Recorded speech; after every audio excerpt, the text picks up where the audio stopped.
자, 우리가 선 있는 자리는 예배자의 자리, 그리고 뭡니까? 말씀을 듣습니다. 그 다음에 어떤 일이 일어나냐? 회개가 연결되어서. 자, 말씀이 내 속에 들어오면 우리가 자복하면서 내 죄를 고백하는데, 자, 보세요. 내 죄를 고백을 함과 동시에 내가 잘못했습니다 라고 끝나는 게 아니라 내가 그 하나님의 거룩하신 가운데 내 자신을 낮추는 거예요.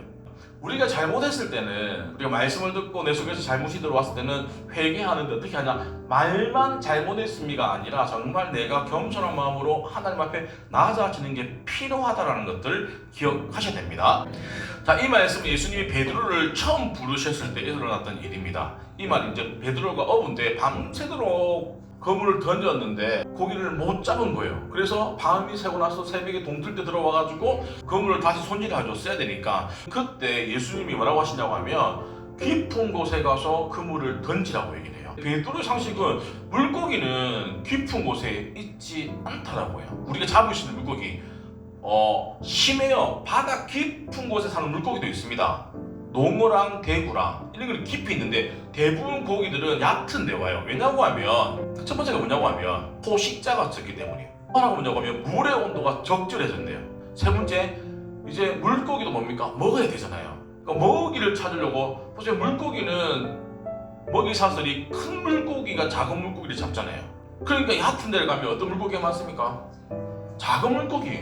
그러니까 먹이 활동을 하는 거예요. 또 하나, 먹이도 먹지만 곤충도 먹고 플랑크톤이 밤에가 더 많이 움직인대요. 그래서 밤일수록 물고기가 얕은데 많이 간다라고 해요. 베드로가 어부였으니까 이런 상식이 있으니까 분명히 깊은 데는 없다라고 생각한 거예요. 또 하나, 본인이 상식적으로 생각할 때는 많이 안 되는데 예수님이 깊은 곳에 가서 그물을 던지라고 했더라고요. 근데 그때가 언제냐고 하면 아침이에요. 예수님이 3절에 보면 배에 올라가가지고 배랑 좀 거리를 더 가서 예수님이 막 말씀을 전하고 계셨는데, 그 당시에 조명이 없었잖아요. 발 읽을 때 말씀을 전했겠죠. 그러니까 밤새도록 고기 못 잡고 있다가 새벽에 그물 깃고 있는 그 상황 가운데 피곤해 죽겠는데, 물고기는 깊은 데 없는데 예수님이 깊은 데 가서 그물을 던지라고 하니까 또 베드로가 참 신기합니다.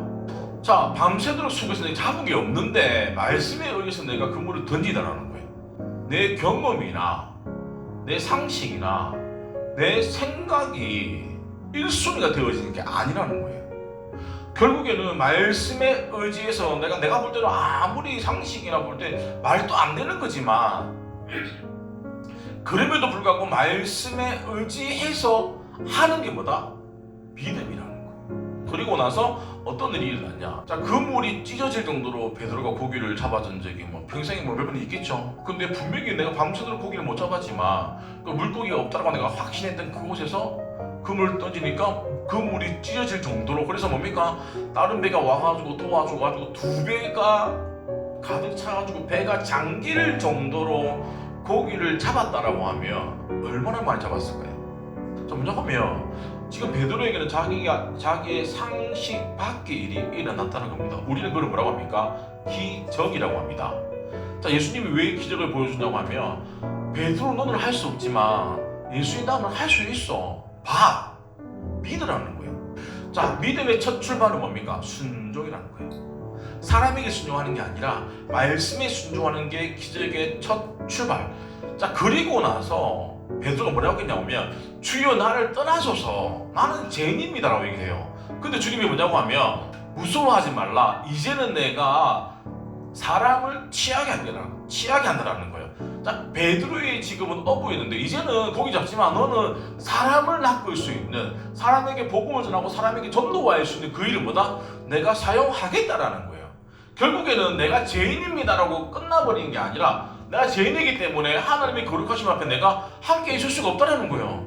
내가 그렇게 고백을 했을 때 주님 뭡니까? 받아주시는 거예요. 그래서 베드로에게 함께 사역할 수 있는 기회를 주신다는 것들을 우리가 기억하셔야 됩니다. 이 말씀은 탕자의 비유입니다. 한 아들이 있는데 아버지가 부자였는데 이 아들이 아버지랑 살기 너무 싫은 거예요. 그래서 자기 유산을 일부 받아가지고 이제 멀리 타국에 갑니다.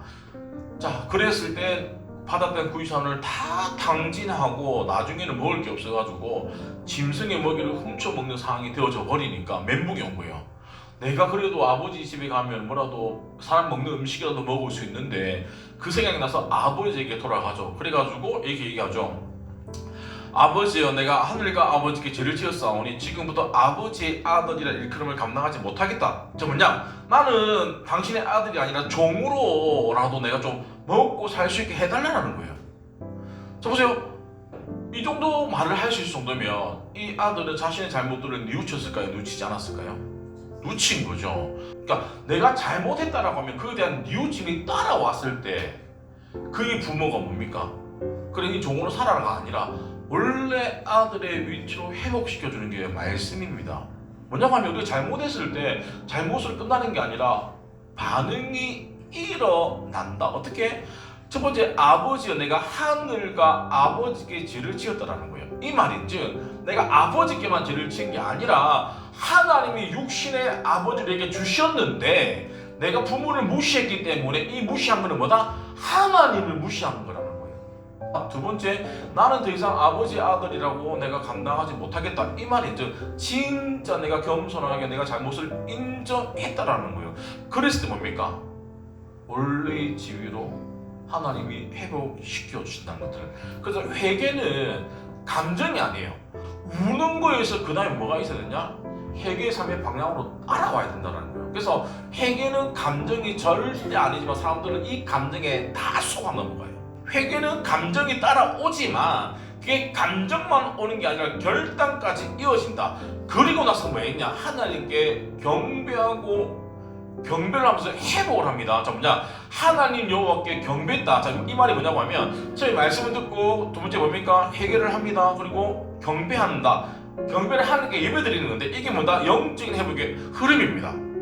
자 경배가 뭐냐고 하면 내 삶의 주인이 누구다? 하나님께 있다라는 거예요. 예배는 남들에게 보여주는 쇼나 공연이 절대 아닙니다. 그런데 오늘날 많은 교회들이 보여주는 교회를 만들어요. 그래서 교회 앞에 예배드릴 때 조명을 설치하고 심지어 어떤 교회는 뭡니까? 빵 나오는 게 연기 같은 거 그것도 있는 교회도 있어요.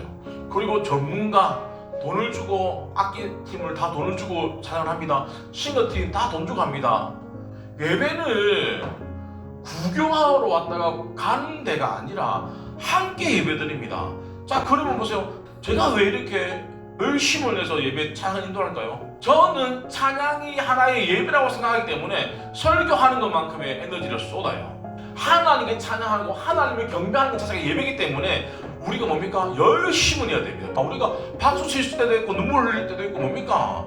자유롭게. 그래서 오늘 주의 영이 계신 곳에 자유함이 있다고 제가 서두에 말씀드린 이유가 예배의 대상은 예수 그리스도라는 거예요. 특별히 우리가 예배드릴 때는 진리 가운데 말씀 가운데 예배를 드려야 됩니다. 왜냐하면 말씀 없는 열심은 우상숭배에 그칠 수가 있어요. 말씀에 의지해서 반응을 하다 보면 반드시 고기를 잡는 사람과 잡지 못한 사람은 반드시 저는 있을 거라고 확신합니다.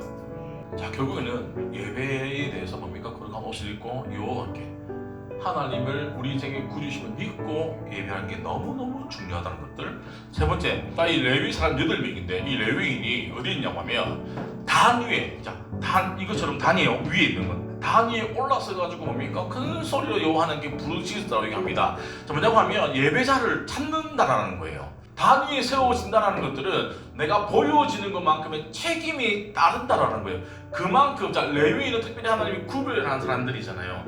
뭐냐? 하나님께 헌신된 자들인데 그들이 일반 백성보다 더 높은 곳에 서가지고 더 많은 것들을 감당하기 위함이라는 거예요. 하나님을 위해서. 자 오늘날 마찬가지입니다. 하나님은 우리 가운데서도 단위에 올라설 사람 레위인을 찾고 계시는 거예요. 그냥 모두 나가 평온하게 앉아가지고 예배드리고 수동적으로 그냥 인도하는 대로 살아가는 것도 중요하지만 또 하나 이 중에 누군가도 단위 위에 서서 예배를 위해서 하나님 몸된 교회를 위해서 헌신할 사람을 찾는데 어떻게 찾냐? 큰 소리로 그들의 하나님 여호와께 부르짖으라는 사람을 찾는다라는 거예요. 우리가 언제 부르짖습니까? 간절할 때, 아니면 너무 고통스러울 때, 아니면 너무 절박할 때 부르짖잖아요. 마찬가지라는 거예요. 이 부르짖음은 나를 위한 부르짖음이 아니라 하나님이 세우신 몸내 공동체를 위해서, 우리 성도들을 위해서, 하나님 나라를 위해서 내가 뭘 먹고 뭘 입을까 부르짖는 게 아니라 너희는 먼저 그의 나라와 그 일을 구할 때 이 모든 것들은 너에게 따라오는 더하신다라고 말씀하셨잖아요. 그래서 말씀에 입각해서 하나님의 몸동 공동체를 위해서 기도하고 중보할 때 뭡니까? 하나님이 그 부르짖음에 응답하신다라고 분명히 말씀합니다. 간절함이 있을 때 뭡니까?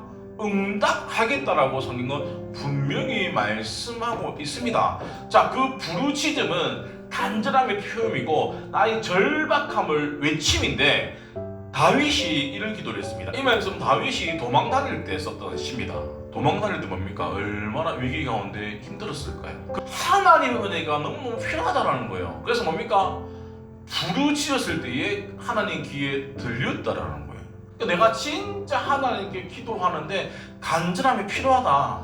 자, 히스기야도 간절하게 기도했는데 어떤 일이 일어났냐? 자, 히스기야가 죽을 병에 걸렸습니다. 얼마 못 사는데 뭡니까? 하나님을 향해서 기도하는데 어떻게 기도하냐? 간절히 기도하는데 내가 선하게 행한 것을 기억해달라는 거예요. 내가 뭔가 하나님에게 큰 거 임팩트인데 뭔가 했기 때문에 이 얘기를 할 수 있지 않을까요? 그리고 뭡니까? 심히 통곡했다라는 거예요. 자, 그때 어떤 일이 일어나냐? 그의 간절한 기도를 듣고 내가 선한 것들을 주님 기억해달라 다 듣고 나서 뭡니까? 내 눈물을 보았다. 내가 너를 낫게 하리라고 말씀해 주십니다. 자, 결국엔 우리의 그 간절함이 하나님은 다 듣고 계신다는 것들 우리가 이 시간 기억합니다. 이제 말씀을 정리하도록 하겠습니다. 우리가 영적을 회복을 하려고 하면 첫 번째 제일 먼저 내가 있는 자리가 중요하다. 예배자의 자리. 그 예배자의 자리에서 뭐를 들어야 된다? 말씀을 들어야 된다. 내 속에서 부딪혀오는 말씀이라 할지라도 뭡니까? 그 말씀대로 살려고 베드로처럼 내가 말씀에 의지하는 사람에게 기적을 하나님은 허락해 주신다는 겁니다. 믿으십니까? 그리고 자기 죄를 자복하고 또 하나 우리가 하나님께 예배드림에 있어서 경배함에 있어서 마음을 다해서 열정적으로 우리가 그분을 높여드렸을 때 그리고 우리가 기도할 때 뭡니까? 조용히 하는 기도도 필요하지만 내 간절하게 하는 그 기도를 통해서 우리의 영적인 회복은 반드시 일어나는 것들을 믿으시기 바랍니다.